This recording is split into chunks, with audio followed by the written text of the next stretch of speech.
Hey, what's up you guys? I wanted to say welcome back to my channel, and for today's video we are going to be doing something a little bit different. It is going to be on bug breeding because, as I said in my first video, I breed Dubia roaches, and that's what I'm going to show you how to do today. I also wanted to mention that I am so grateful for all the new followers, and because you guys have been so good to me, I wanted to return the favor, and I have made an Instagram account and I've also made a Facebook page for you guys to like, follow, and share.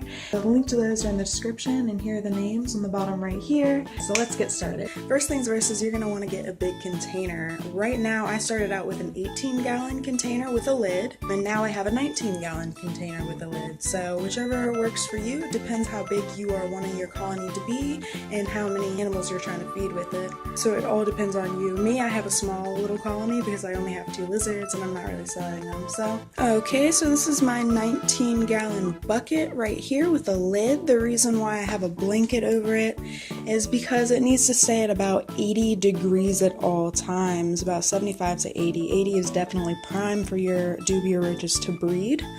I also have ventilation here. It's a little big on mine, but usually what people do is they have a little mesh top right here, like the lining of your bearded dragon cages basically, that they put right here. I just don't have that. Eventually I will get it, but I don't right now. So I just cover it up a little bit. So this is the inside of the bin, and basically what you need is a setup like this. A lot of people do it differently, but this is how I do it. You're going to need egg crate flats, which is first. You can get that on Amazon or anywhere else really, but I got mine from Amazon. And the little roaches just chill out in here. You see them? And a lot of people have this facing down, but I have mine facing up simply because if the roaches poo, it goes straight down to the bottom and it's not sitting in the crates, and your crates actually stay nicer longer if you have them up like this.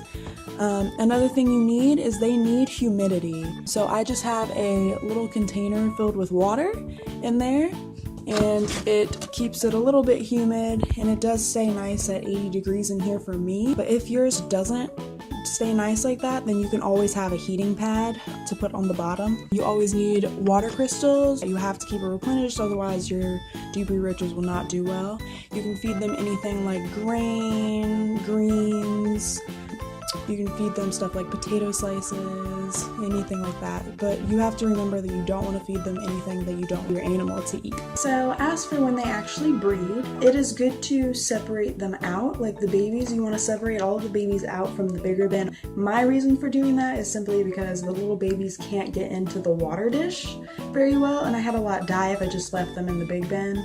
So I moved them into a smaller container, and it is better to have them, if you have a big colony, it's better to have them in a bigger container than what I do. Actually, I'm about to move up because I have a couple hundred in this tiny little container, and they've lived and thrived and done all of that, but it's just time to get them in a bigger container. So here's the container I have mine in currently.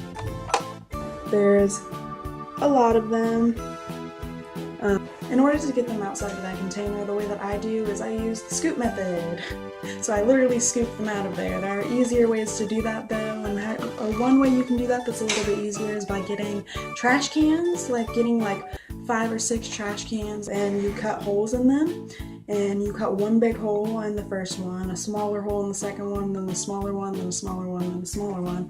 And that way, through each level, you have a different amount of roaches that can't get through one or that one or that one. And then you can separate them out that way. And you can have one where little babies can't get through, but all of that nasty poo and everything else can get through. So you can sift that out and clean it a lot easier. And then that way you can just take each trash can and dump it in whatever bin you're trying to put it in. So there are easier ways. I'm just using what I have. Just to give you a better look at all of the babies, it's basically the same setup. You want to put greens and stuff in there. You want to have egg crates. I don't have egg crates flats for them because there's not that many, or I mean there's a lot, but they all fit in there. This is basically just a small container, a little bug container, and they're all just living there. I have the water crystals right there, and the greens are up inside of there because they tend to move them in there for whatever reason. So basically after they grow too big to live in that container, you just move them over to the big bin, and I've moved about 10 of mine. I do want to let you know that Dubia roaches, for them to grow, it usually takes about 6 months for them to grow full or be full grown, so it is not a quick process. That is one big mistake that a lot of Dubia breeders make the first time, so they are definitely a long process cutest thing.